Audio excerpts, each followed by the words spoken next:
ओम गं गणपते नमः। आप सभी का मेरे चैनल पर बहुत बहुत स्वागत है। इस वीडियो में हम सोमवार व्रत कथा सुनेंगे। एक नगर में एक बहुत धनवान साहूकार रहता था। उसके घर में धन की कमी नहीं थी, परंतु वह बहुत दुखी था क्योंकि उसके कोई पुत्र नहीं था। वह इसी चिंता में दिन रात दुखी रहता था।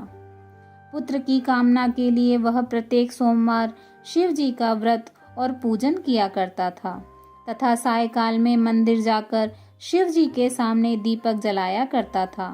उसके इस भक्ति भाव को देखकर एक समय माता पार्वती ने भगवान शिव जी से कहा, हे प्रभु, यह साहूकार आपका अनन्य भक्त है। सदैव आपका व्रत और पूजन बड़ी श्रद्धा के साथ करता है। आपको इसकी मनोकामना पूर्ण करनी चाहिए। भगवान शिव जी ने कहा, हे पार्वती, यह संसार कर्म क्षेत्र है। किसान खेत में जैसा बीज बोता है वैसी ही फसल काटता है। उसी तरह मनुष्य इस संसार में जैसा कर्म करते हैं वैसा ही फल भोगते हैं। माता पार्वती ने अत्यंत आग्रह से कहा, स्वामी, जब यह आपका अनन्य भक्त है और अगर इसको किसी प्रकार का दुख है तो उसे आपको अवश्य दूर करना चाहिए। आप तो सदैव अपने भक्तों पर दयालु होते हैं और उनके दुखों को दूर करते हैं। यदि आप ऐसा नहीं करेंगे तो मनुष्य आपका पूजन तथा व्रत क्यों करेंगे? माता पार्वती का ऐसा आग्रह देख भगवान शिव जी कहने लगे, हे पार्वती, इसके कोई पुत्र नहीं है, इसी चिंता में यह अति दुखी रहता है। इसके भाग्य में पुत्र न होने पर भी मैं इसको पुत्र की प्राप्ति का वर देता हूँ, परंतु वह पुत्र केवल 12 वर्ष तक जीवित रहेगा। इसके पश्चात वह मृत्यु को प्राप्त हो जाएगा। इससे अधिक मैं इसके लिए कुछ नहीं कर सकता। माता पार्वती और भगवान शिव जी का यह वार्तालाप साहूकार सुन रहा था। इससे उसको ना तो प्रसन्नता हुई और ना ही दुख हुआ। वह पूर्व की तरह ही भगवान शिव जी का व्रत और पूजन करता रहा। कुछ समय बाद साहूकार की स्त्री गर्भवती हुई और 10वें महीने में उसके गर्भ से अति सुंदर पुत्र उत्पन्न हुआ। साहूकार के घर में बहुत खुशियां मनाई गई, परंतु साहूकार तो यह जानता था कि उसकी केवल 12 वर्ष की आयु है, इसलिए उसने अधिक प्रसन्नता प्रकट नहीं की और न ही किसी को यह भेद ही बताया। जब वह बालक 11 वर्ष का हो गया तो बालक की माता ने उसके पिता से उसका विवाह करने के लिए कहा। साहूकार ने कहा, अभी मैं इसका विवाह नहीं करूंगा, मैं अपने पुत्र को काशी पढ़ने के लिए भेजूंगा। साहूकार ने बालक के मामा को बुलाकर उनको बहुत सा धन देकर कहा, तुम इस बालक को काशी पढ़ाने के लिए ले जाओ और रास्ते में जिस स्थान पर भी जाओ यज्ञ करते, ब्राह्मणों को भोजन कराते तथा दक्षिणा देते हुए जाना। दोनों मामा भांजे यज्ञ करते, ब्राह्मणों को भोजन कराते तथा दक्षिणा देते काशी की ओर चल पड़े। रास्ते में एक शहर पड़ा। उस शहर में राजा की कन्या का विवाह था, परंतु जो राजकुमार विवाह करने के लिए आया था वह एक आंख का काना था। उसके पिता को इस बात की बड़ी चिंता थी कि कहीं राजकुमार को देख राजकुमारी तथा उसके माता पिता विवाह में किसी प्रकार की अड़चन पैदा न कर दें। जब उसने सेठ के अति सुंदर लड़के को देखा तो मन में विचार किया कि क्यों न द्वारचार के समय इस लड़के से वर का काम चलाया जाए। ऐसा मन में विचार कर राजकुमार के पिता ने उस लड़के और उसके मामा से बात की। वे राजी हो गए। फिर उस साहूकार के लड़के को वर के कपड़े पहनाकर तथा घोड़ी पर बैठाकर कन्या के द्वार पर ले गए। सभी कार्य प्रसन्नता से पूर्ण हो गया। राजकुमार के पिता ने सोचा कि यदि विवाह कार्य भी इसी लड़के से करा लिया जाए तो क्या बुराई है। ऐसा विचार कर लड़के और उसके मामा से कहा, यदि आप फेरों और कन्यादान के काम को भी करा दें तो आपकी बड़ी कृपा होगी। मैं इसके बदले आपको बहुत सारा धन दूंगा। दोनों ने इसे सहर्ष स्वीकार कर लिया।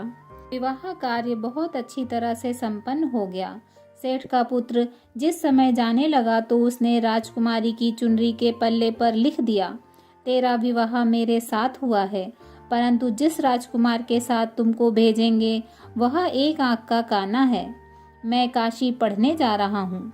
सेठ के लड़के के जाने के पश्चात राजकुमारी ने जब अपनी चुनरी पर ऐसा लिखा हुआ पाया तो उसने काने राजकुमार के साथ जाने से मना कर दिया। उसने अपने माता पिता को सारी बात बता दी और कहा कि यह मेरा पति नहीं है, मेरा विवाह इसके साथ नहीं हुआ। जिसके साथ मेरा विवाह हुआ है वह तो काशी पढ़ने गया है। राजकुमारी के माता पिता ने अपनी कन्या को विदा नहीं किया और बारात वापस चली गई। उधर सेठ का लड़का और उसका मामा काशी पहुंच गए। वहां जाकर उन्होंने यज्ञ करना और लड़के ने पढ़ना शुरू कर दिया। जब लड़के की आयु 12 साल की हो गई, उस दिन उन्होंने यज्ञ रचा रखा था। लड़के ने अपने मामा से कहा, मामा जी आज मेरी तबीयत कुछ ठीक नहीं है। मामा ने कहा, अंदर जाकर सो जाओ। लड़का अंदर जाकर सो गया और थोड़ी देर में उसके प्राण निकल गए। जब उसके मामा ने आकर देखा कि उसका भांजा मृत पड़ा है तो उसको बहुत दुख हुआ। उसने सोचा कि अगर मैं अभी से रोना पीटना मचा दूंगा तो यज्ञ का कार्य अधूरा रह जाएगा। अतः उसने जल्दी से यज्ञ का कार्य समाप्त करवाकर ब्राह्मणों के जाने के बाद रोना पीटना शुरू कर दिया। संयोगवश उसी समय भगवान शिव जी और माता पार्वती उधर से जा रहे थे।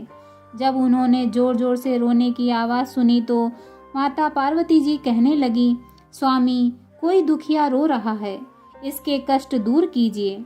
जब भगवान शिव जी और माता पार्वती वहां पहुंचे तो उन्होंने पाया कि वहां एक लड़का मृत पड़ा है। माता पार्वती कहने लगी, स्वामी यह तो उसी सेठ का लड़का है जो आपके वरदान से उत्पन्न हुआ था। भगवान शिव जी ने कहा, हे पार्वती इसकी आयु इतनी ही थी, वह यह भोग चुका है। माता पार्वती जी ने कहा, हे स्वामी इस बालक को और आयु दो, नहीं तो इसके माता पिता तड़प तड़प कर मर जाएंगे। माता पार्वती के बार बार आग्रह करने पर भगवान शिव जी ने उसको जीवन का वरदान दिया। भगवान शिव जी की कृपा से वह लड़का जीवित हो गया।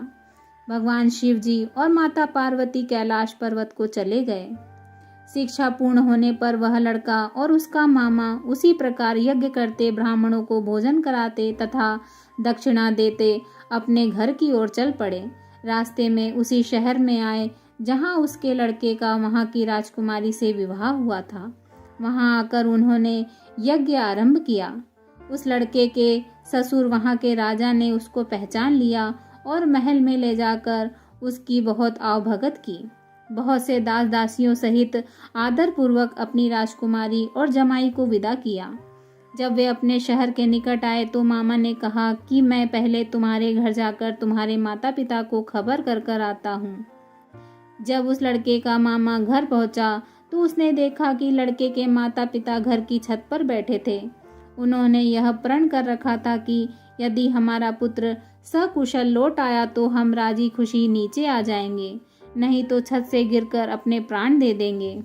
उस लड़के के मामा ने आकर जब यह समाचार दिया कि आपका पुत्र आ गया है, तब उनको विश्वास नहीं आया। उसके मामा ने शपथ पूर्वक कहा कि आपका पुत्र अपनी पत्नी तथा बहुत सारा धन साथ लेकर आया है।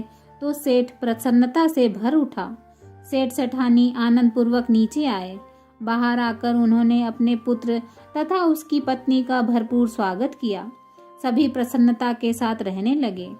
जो कोई सोमवार के व्रत को धारण करता है अथवा इस कथा को पढ़ता या सुनता है, उसके सब दुख दूर होकर उसकी समस्त मनोकामनाएं पूर्ण होती हैं तथा इस लोक में नाना प्रकार के सुख भोग कर अंत में सदाशिव के लोक को प्राप्त होता है। बोलिए भगवान भोलेनाथ की जय। ओम नमः पार्वती पते हर हर महादेव।